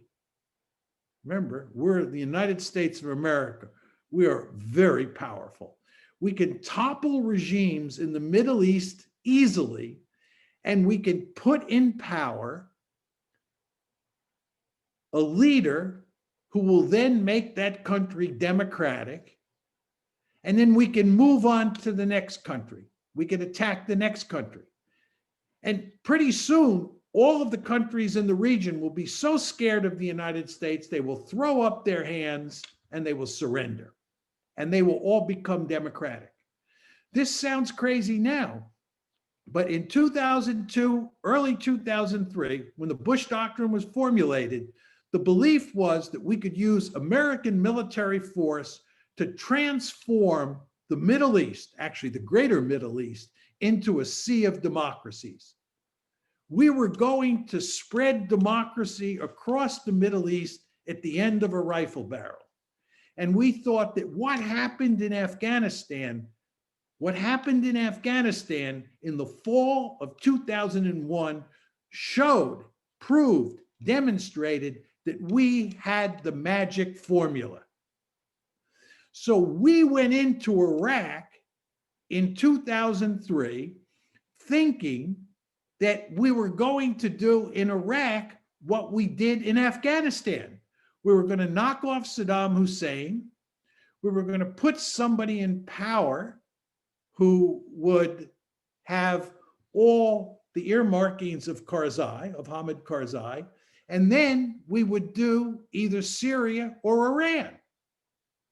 Let me tell you a quick story to illustrate this. When the Israelis heard in early 2002, this is early 2002, that we were thinking about attacking Iraq next, they sent a high-level delegation over to protest and say, why are you doing Iraq? You should be doing Iran. The administration said, don't worry, we're going to do Iraq, and then when we're done with Iraq, we'll do either Iran or Syria. And eventually, the Iranians will either be invaded and change their regime and become democratic, or they will just throw up their hands and we won't even have to invade. Okay? This was the Bush Doctrine. It was to create democracies across the Middle East. Now, it all failed. You know what happened in Iraq. We went in there and we discovered that building democracy in Iraq was not easy. And then we discovered that Afghanistan didn't work after all. It was all a mirage. It was an illusion. This great victory that we thought we had secured by December 2001 melted away when the Taliban came back from the dead. So not only did Iraq turn into a failure, but we also lost in Afghanistan, which looked initially like a victory, but eventually turned into a disaster, as well as Iraq. So what I'm saying to you is that one of the principal reasons that we invaded Iraq was we thought we had found the magic formula in Afghanistan, and we deluded ourselves. So that's point one. Point two is the Bush administration believed that Saddam Hussein was linked to 9/11, was linked to Osama bin Laden, was linked to the terrorism problem. The Bush administration believed that there were a series of rogue states in the Middle East. This included Iraq, included Syria, included Iran. And those rogue states were joined at the hip, were closely allied with terrorist groups like Al-Qaeda. So to win the war on terror, we not only had to defeat terrorist groups like Al-Qaeda, we also had to defeat rogue states because they were joined together. This was a foolish belief, but it was the belief of the Bush administration. So they thought that turning Iraq into a liberal democracy, turning Afghanistan into a liberal democracy, turning Iran into a liberal democracy, turning Syria into a liberal democracy would solve the terrorism problem. It would also solve the nuclear proliferation problem. And we would all live happily ever after. And they thought, erroneously, of course, that it would be easy to do because they had the Afghanistan model in their brains. The Afghanistan model from October 2001 to December 2001. But that was a fundamentally flawed model. It was only a matter of time before Afghanistan went south on the United States. Anyway, that, in my opinion, is what motivated us to invade Iraq. And it turned into a colossal disaster, as many people, me included, argued would happen before we invaded on March 19th, 2003. Okay, so I will thank you, Professor, and thank you, Artyom, for the questions. I would like to give the floor to our dear colleague from University of Debrecen, Klára Cimre, to say a few words. Thank you very much, Edina. And thank you very much, Professor Meishammer, for your presentation.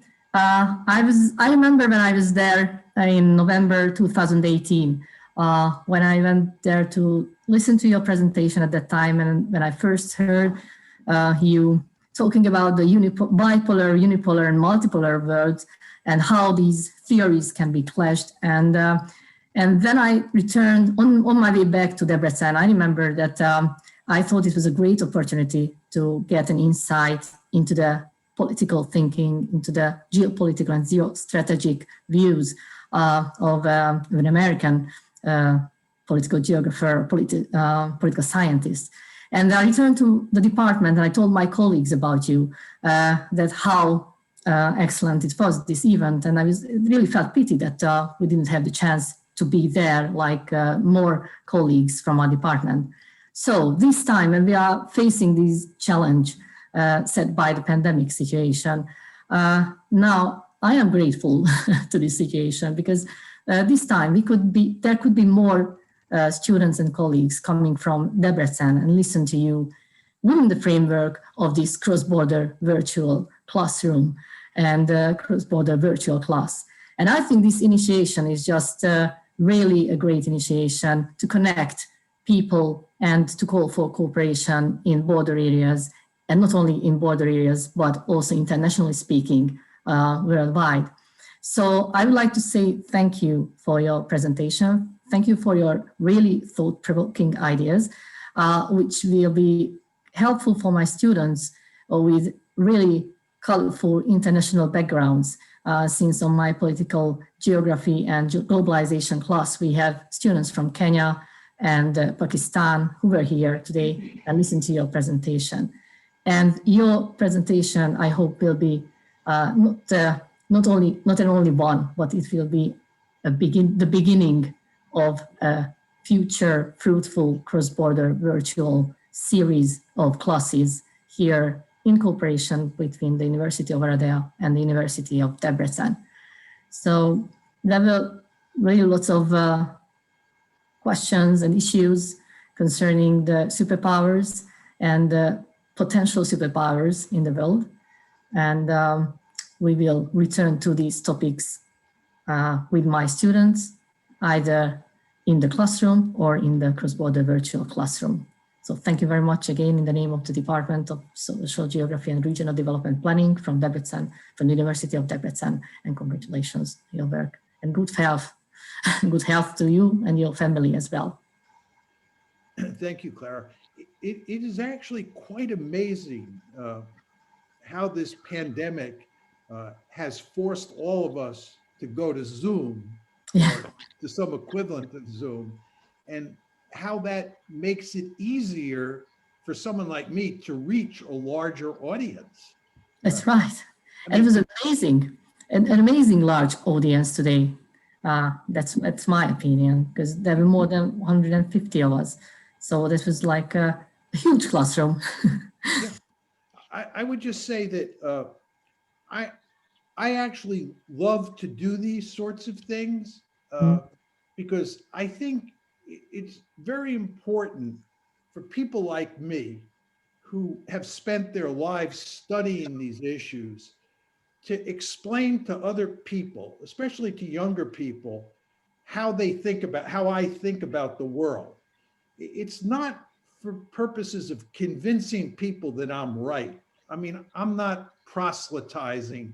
I'm not coming here and saying I have the truth, but I think it's very important for people just to see how I think about issues so that they can figure out how they think about issues.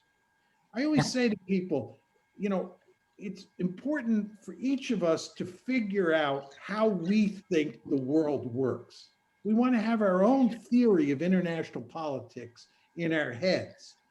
And to develop your own theory about how the world works, it's important that you see what other people think so that you can take your bearing from them, right? And I take great pleasure in being able to stipulate or to lay out in clear terms exactly what I think about all of these issues. Not for the purpose of convincing people I'm right, not for the purpose of proselytizing, but just because I do think it's enormously helpful to other people for purposes of getting them to figure out what they think. And I think that's what academia is supposed to be all about.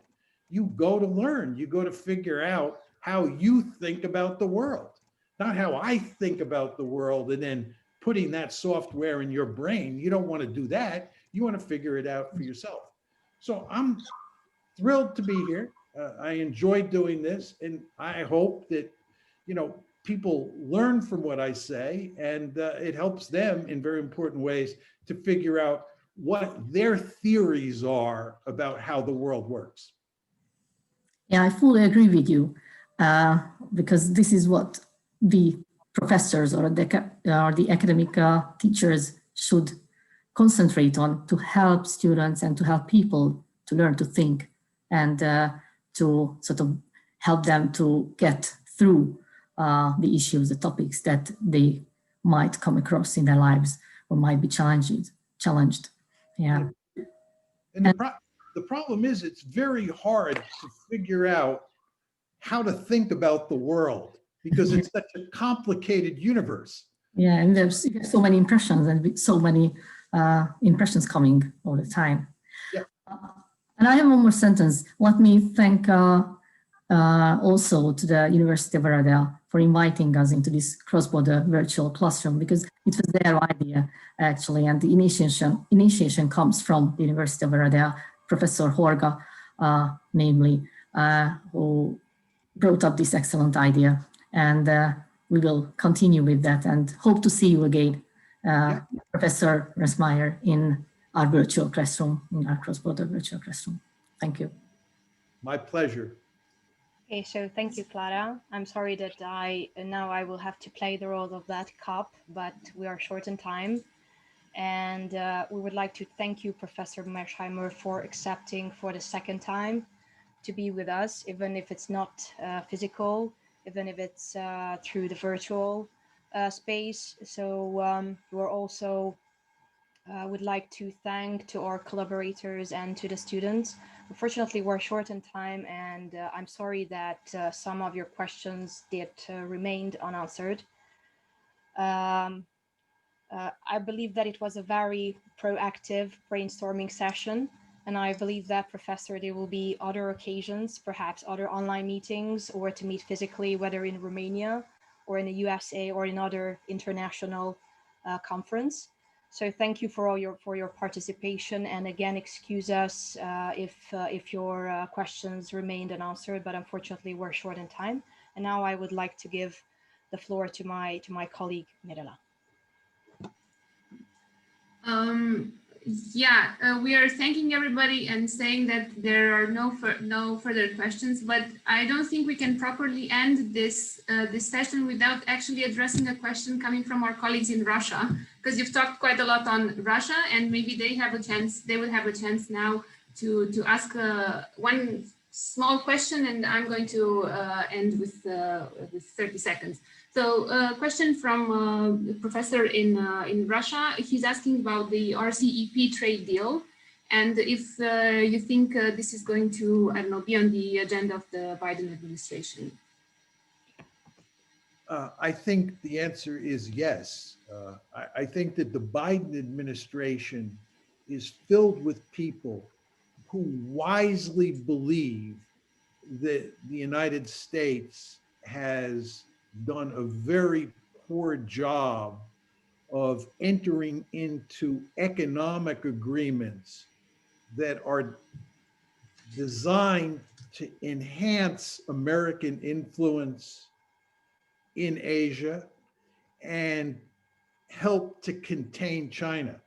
I think the best example of this is not so much the RCEP, it's the TPP, the Trans-Pacific Partnership, which the Obama administration negotiated, was an economic institution that was designed to facilitate economic cooperation between the United States and its prospective allies in the balancing coalition against China, and was designed to exclude China, right? It was aimed at China. It was done for balancing purposes.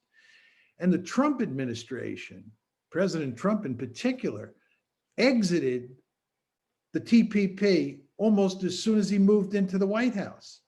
It's a remarkably foolish move for purposes of containing China, but he did it. So I'm hoping that the Bush administration not only works hard to, reintegrate the United States into institutions like the TPP, but also pushes forward on all sorts of other fronts to enhance economic cooperation with its allies, all for the purposes of containing China, and of course, facilitating the prosperity of those countries and the prosperity of the United States as well. But I think that the Biden administration will do a good job on this front.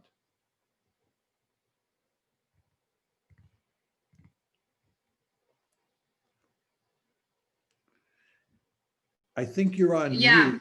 It's always happens. I thought I could make just one Zoom call without talking on mute, but apparently this is the reality of 2020. Good. So I think we can finally stop here, but not necessarily before me thanking you for your time and your expertise. And I had this feeling of not an academic conference or a workshop or a Q&A, but actually as a fireside chat now, given that it's winter, so it was proper cozy and like in a fireside chat. And since it's winter, and since you have also given us the gift of time, I think it's just proper for us to properly address your coming birthday and offer you a virtual, I hope you can see my screen, it's a virtual greeting card from Romania. And we are graciously saying in Romanian from thousands of kilometers away, we wish you a happy birthday and all best wishes on your coming birthday. Thank you very much. That's beautiful. You should send me a copy so I can print it out. Okay, I will. I will do my best. I will send it to Professor Horga and he will definitely send it to you. Once again, thank you very much. And I think maybe Professor Horga wants to say a few words in the end.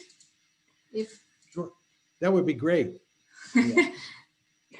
Dear John, now I say the so because I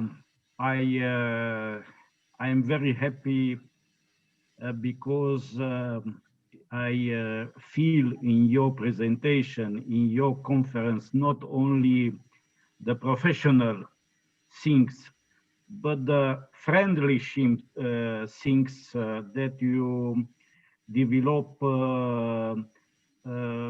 with my university, my team, special Mirela Edina, that replaced me with success, and was also your person that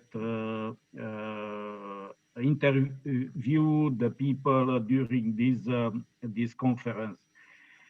I like to thank very much for this opportunity offered to my students from a bachelor degree, master degree, PhD from University of Oradea. But how you said in my mail, Jan, you could invite all the planet if it's possible. But but was not possible to invite all the planet because the Zoom things permit me until 500. But just 3 days, we observed that we don't have the capacity to invite all planet, and we obtained in the last time extension of this possibility to 500. But we have only 160 people that was with us and to see you and to hear you. And we try to invite all the colleagues, friends from our network, from our region, from Albania, Macedonia, from Hungary, our friend from Hungary, from Slovakia, Poland, Ukraine, Russia, Moldova, Germany, Poland, Portugal, and so on and so on. But I forget all the people that the name of the country. But we ensure a little bit planetary dimension of this conference, and because next week, Monday, it's your birthday. We wish you from now happy birthday, and we send you our virtual kiss from Oradea, from Romania, from Cluj, from Bucharest, from Iași, from Arad, other cities from Romania. Thank you very much for this opportunity, and for your time that you spent with us, because we know you are very a person that you have a lot of invitation.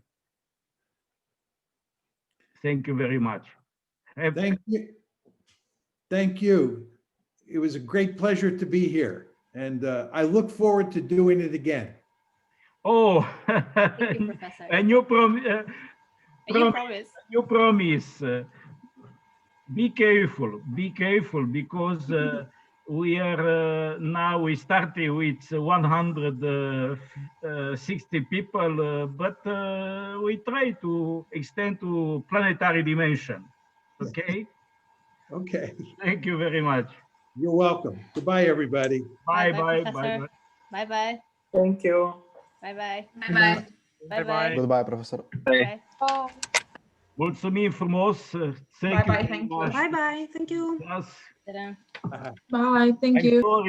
I'm sorry, the colleagues that they don't have the possibility to put the questions, but we try to collect from chat and to send to Professor Mearsheimer. Clary, thank you very much for this new adventure that we start in our cooperation. I think that was an excellent idea. So I really appreciate it. Yeah, And but we should have more. We will have the opportunity, even if there is no pandemic. I think we could go on with this, because this is how we can approach and we can reach. I mean, we can reach the highest number of people in our cross-border region. So I will tell about it at my meeting next week. We are going to have in the department. Don't forget that you promised beginning of January you are in your class direct with my student.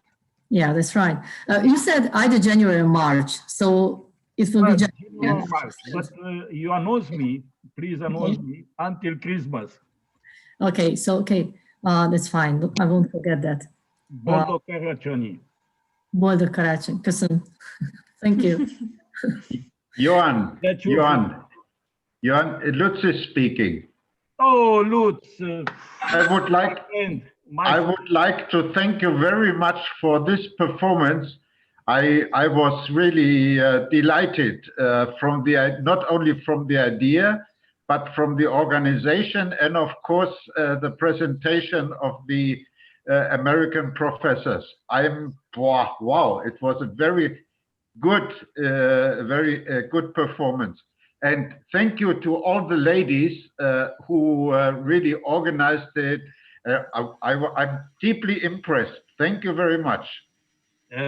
Lutz, I hope our organization is a little bit a German organization, yes? Yeah. Oh, no, we can't do that like that, Johan. Huh? No.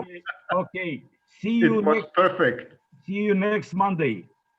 We see each other next Monday. Okay. Have a nice evening. Thank you. Bye-bye. Bye-bye.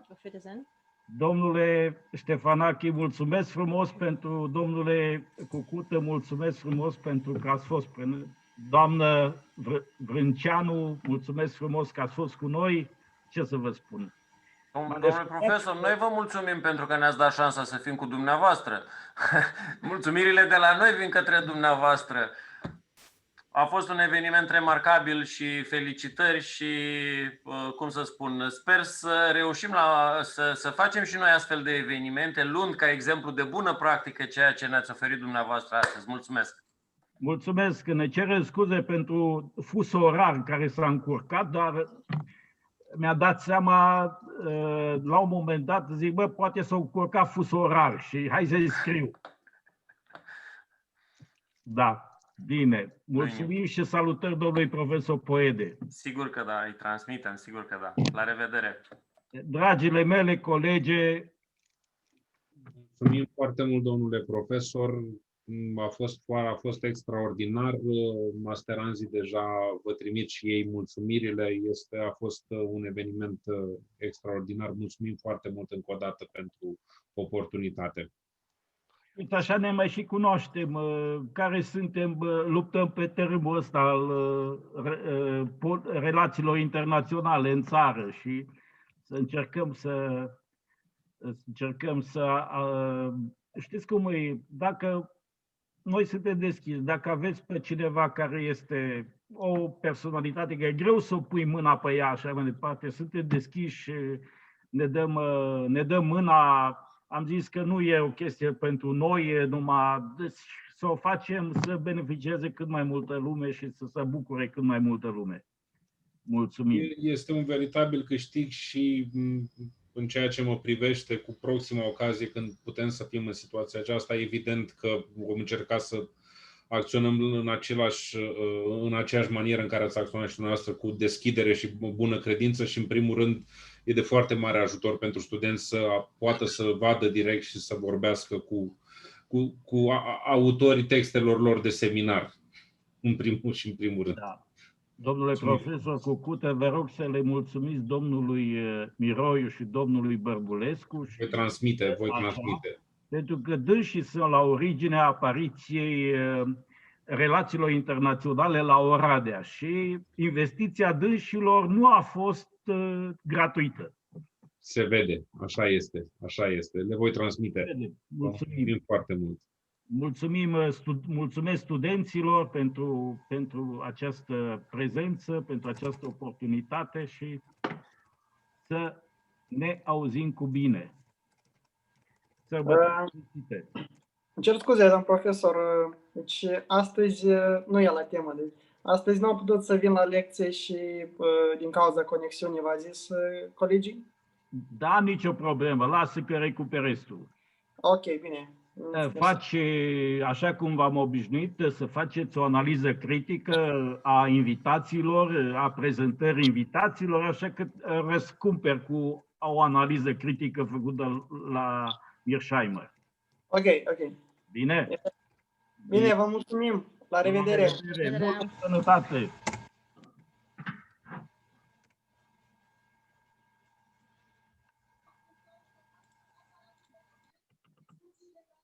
Edina, Mirela, Alina, Cristina. Am rămas să facem curățenie. Strângem paharele. Da, cu paharele, da. Clary, stay with us until end of this nice afternoon. Yes. Yeah. It is a really. How is your children?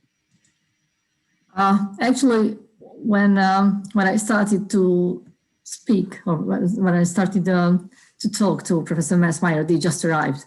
So because my middle son's clarinet class started online. So I had to give the tablet, and we had to arrange in the background all those while I was speaking. But they are fine, thank you. No one is ill, and hopefully that will stay for like that until Christmas and even after that. So we are fine. And how are you? Thank you very much. I'm now I'm alone at home. Wow. My wife and my sister are in Cluj today. My boy it's at work, and I'm alone. Mm-hmm. And I'm very happy for this nice day with you. Yeah, it was really excellent, and I was just thinking how to continue it, whether we should be the next one to organize an event like that. So I will definitely ask you your opinion about who to invite. Because I would like to develop this idea in one European project. Mm-hmm. One European project to renew this center of excellence of Oradea, Debrecen. Yeah, in a virtual area, by a virtual dimension. And I hope the applications are in February. We have time to prepare the project until that, and this event